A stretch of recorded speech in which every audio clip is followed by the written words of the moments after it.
Here we go.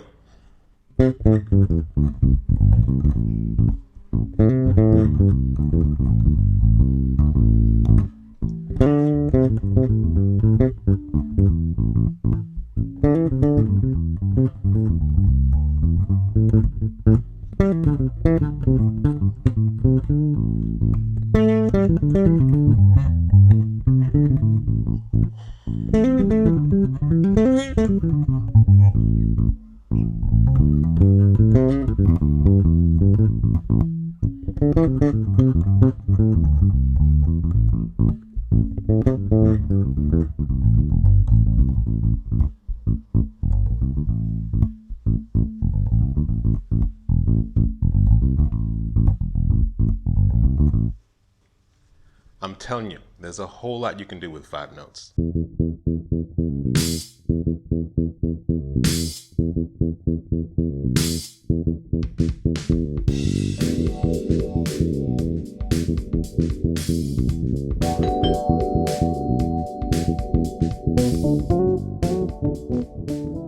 Friends and neighbors, welcome back to the Brownstone. Please excuse the yard work that is going on outside. Might be a little noisy during this lesson, but you think that's going to stop me from bringing you another one of these pentatonic masterpieces? No. Today we're talking about the pentatonic scale. Obviously, this is the second video in the, mastery of the pentatonic scale. Let me tell you something. I haven't seen this method anywhere, so I'm calling it the Brownstone method henceforth. And if you missed the last video, I'll break it down like this. Basically, you can find the pentatonic scale on multiple points of the fretboard using 2 notes. You use the root note. In this case, I started with C major. So all you do is you find that C major pentatonic scale. Now the relative minor of the C major is A minor. So you've got A minor. Oh man. You've got C major. And then you've got the A minor pentatonic scale.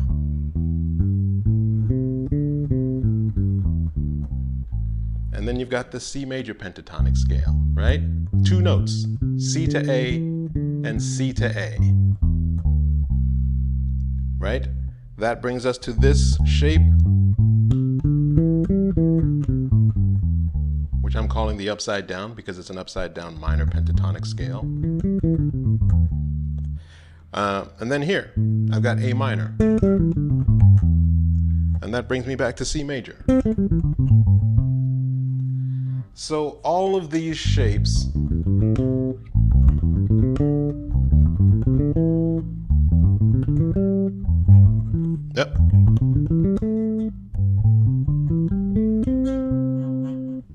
all of these shapes are either based on the note C or the note A, and you can find them all over the fretboard. Now, essentially what I'm doing is playing the modes of the pentatonic scale. But I don't want you to think of it that way. It's too complicated. People hear the word modes and then they go, oh my God, that's all these scales and shapes that I got to learn. Forget that. 2 notes. That's all you need. C to A to C. C again to A. Back to C. It's very simple. In fact, there was a question on the last video that said, that asked, what if you're working with a minor and you're trying to find all those shapes starting from the minor? Well, that's very simple. Your minor is already built in. It's the second shape that we went to, right? Remember, you're dealing with a major and its relative minor. So if you're starting from the minor, you're starting from the relative minor. In this case, I'm starting from A minor. And then all the shapes reveal themselves from there, right? If I go to the second note of my minor pentatonic scale, what happens? I land on the relative major. Remember this. The second note of the minor pentatonic is the relative major. And then you're golden, right? So if I'm starting, let's start with a different key. Let's say I go with C minor. right? So here's C minor.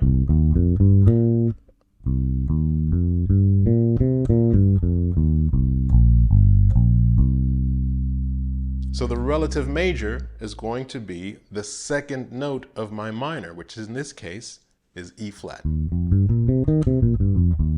So my two notes are going to be C for the minor and E flat for the major. So then we just find those two notes all over the E string and the A string, and then we have our shapes. Here's C minor.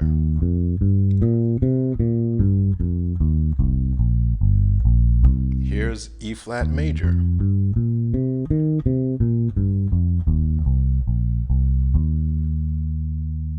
Here's C minor.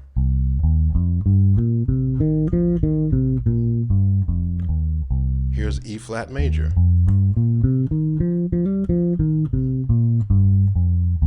Here's E flat major again.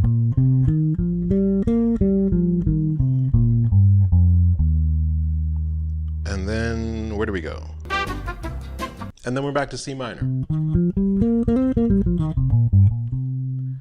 So all you have to do is think about the major and its relative minor.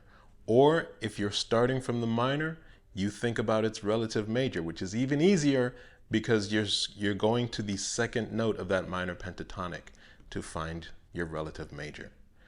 I hope that makes things super easy for you, because once you understand that you're only dealing with two notes, it makes life so much better. So much better, because now you have access to all of these shapes if you know where your two notes are. So the key to this method is to understand where your two notes are going to be on the E string and on the A string. Okay, so here's what I wanted to do today. We're going to take one shape and we're going to break this down into pairs. I talked about this in a previous video, but I think this is going to be a bit of an involved exercise if we apply these pairs to all of the shapes that we have in front of us. Again, a lot of shapes, but only based on two notes, right? So I'm going to go back to the key of C major. Now, when I think about the shape that's being created using all four strings, including the E string,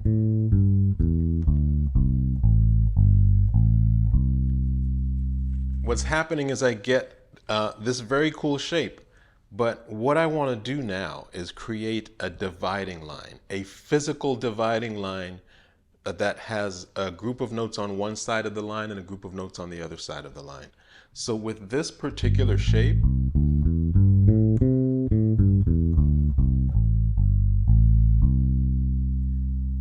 there's a very easy dividing line that we can find on the 4th fret. Basically, there's nothing happening on the 4th fret. So that can be our sort of dividing line. And when we think of things that way, we have 4 notes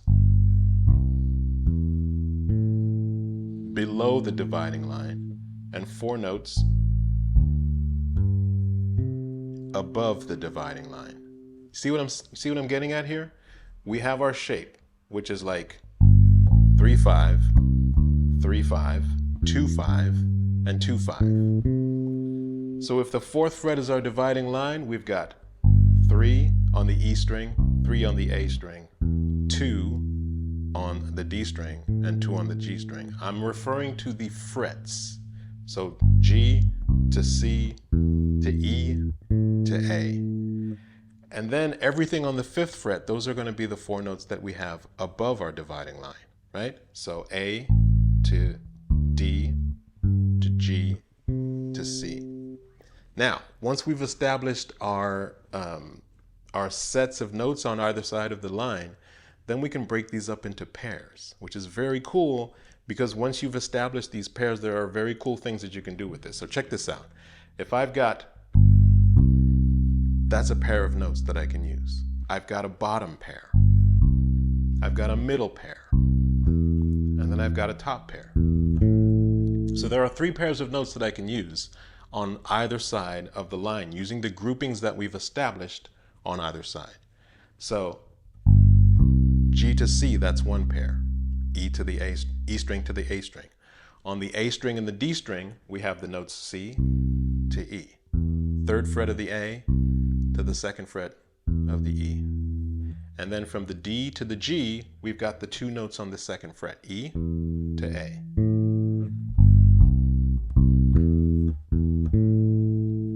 And then on the other side of the line, we've got our four notes all on the fifth fret. So on the E and the A string, we have A to D. And then on the A and D strings, we have D to G. And then from the D to the G string, we have G and C. Now, here's what's so cool about these pairs. We can play them basically in order, and then what happens is we get a very cool sort of melodic exercise using the pentatonic scale. If I take the first pair and then jump up and play the next pair, I get this cool pattern.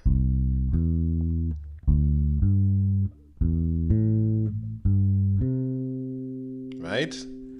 So it ends up being kind of a cool pentatonic lick. All I'm doing is I'm taking the first pair on one side of the line, and then the first pair on the other side of the line, and then the second pair on the first side, the second pair below the line, second pair above the line, third pair below the line, third pair above the line.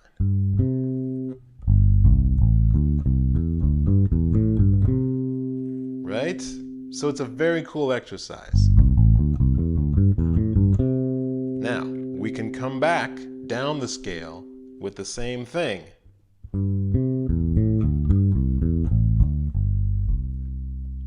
There I was just playing the pairs backwards.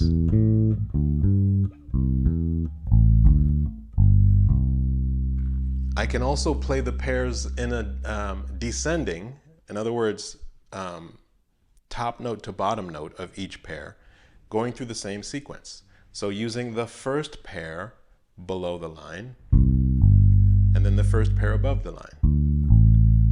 Second pair below the line, second pair above the line, third pair below the line, third pair above the line.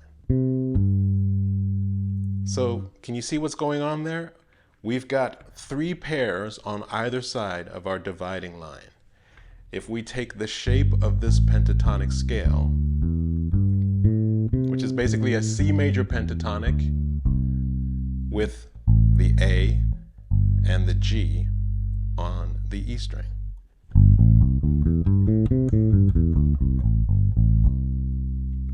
And in doing that, we've established that there is a dividing line on the fourth fret that divides the scale in half, with a set of notes below the fourth fret and a set of notes above the fourth fret.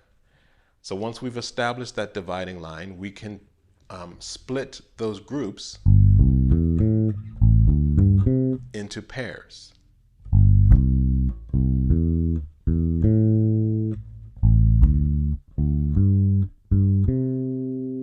Right? And then once we've established those pairs, there is a multitude of things that you can do using the pairs. We've played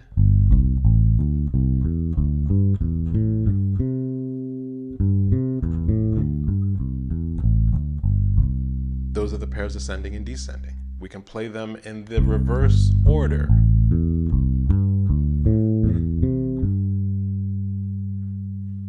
And then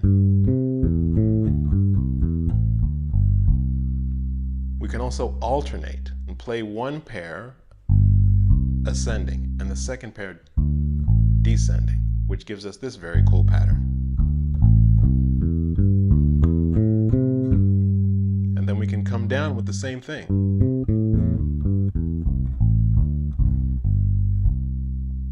So this is a very cool exercise, and it's even cooler when you then apply this exercise to all of the shapes that we've established based on our two-note system, right? I won't do all of them, but let's say I move down to the A minor. First, establish the shape. Here's my A minor pentatonic.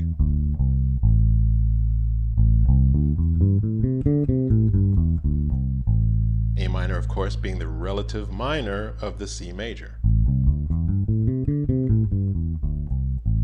Now, when I play that shape, have a look at what's going on. Take a look at the actual shape and see where the dividing line will be to give you your two groups of notes. And I can see by playing this shape that my dividing line is going to be on the 6th fret. There's nothing happening on the 6th fret. So that can be our dividing line. So now we have 4 notes below the 6th fret and 4 notes above the 6th fret. The 4 notes below the 6th fret are very simple because we just played them. Everything on the 5th fret, right? So we already know those pairs, right? Those are our 3 pairs based on the E and the A string, the A and the D string, and the D and the G string. So if we do the same thing applied to the notes above the 6th fret on the minor pentatonic, we get C to E on the E to the A string. And then we have E to A, 7th fret of the A and the D string. And then we have the 7th fret of the D and the G strings, right? And those are the notes A and D. So here's our first group of notes. Here's our second group of notes, right? And then we can apply the pairs. First pair below the 6th fret. First pair above the 6th fret. Second pair below the 6th fret. Second pair above the 6th fret. Third pair below the 6th fret. Third pair above the 6th fret. And then when you put that all together, so cool. And then come back with the same thing. Super cool. So that's ascending and that's ascending and then descending with the pairs playing in an ascending order. In other words, each pair is played low note to high note. And then we can do the other thing, same thing, moving up the scale, playing the pairs, but in the reversed order.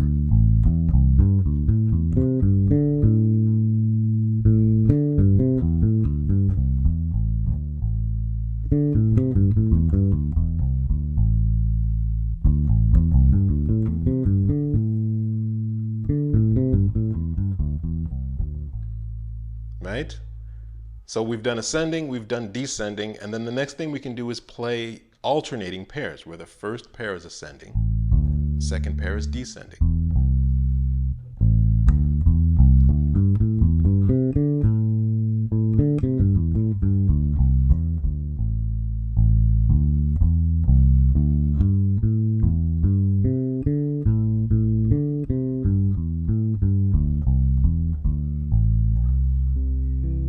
Basically, when I'm playing any of these shapes, there is a dividing line.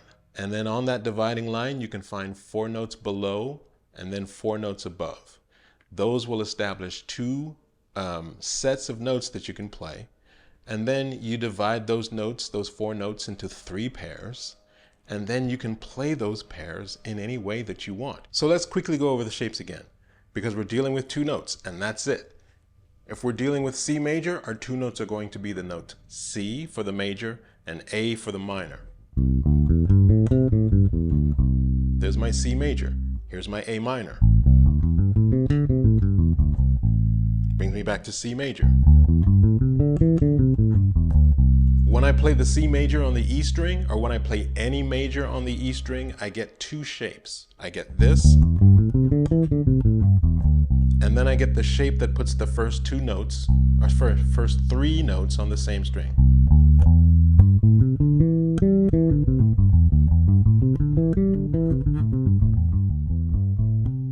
Right? So that's the two shapes for the C minor.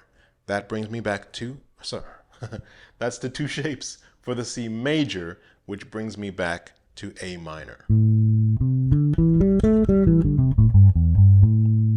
And then I'm back to C major. Right? I hope you know where all of those notes are.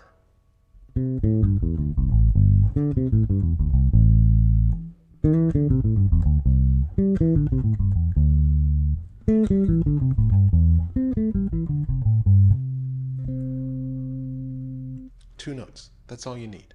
If you know where your major and relative minor root notes are going to be on the E and A strings, you are golden. That's it. And I think I'm going to leave it there, friends and neighbors. Let me know if you understood this lesson. Let me know if it makes sense to you. And let me know if you can play it. Let me know if you can establish the shapes, understand the pairs, and make these exercises happen. Because if you can, you are opening up the fingerboard in a huge way and allowing yourself access to these 5 notes. They're just 5 notes. Anywhere, literally anywhere on the fretboard. And just because I'm playing, this is what I demonstrated at the beginning of the video. Just because I'm playing these shapes and I know where they are, I can now mix and match and jump all over the neck from one shape to the next if I'm playing in an improvising setting, which is super cool, right? That's what it's all about. We're just making music. So friends and neighbors, the noise outside is getting to be a bit much. So I'm going to end this video here. I hope you enjoyed this video, and I will see you in the next one. Peace.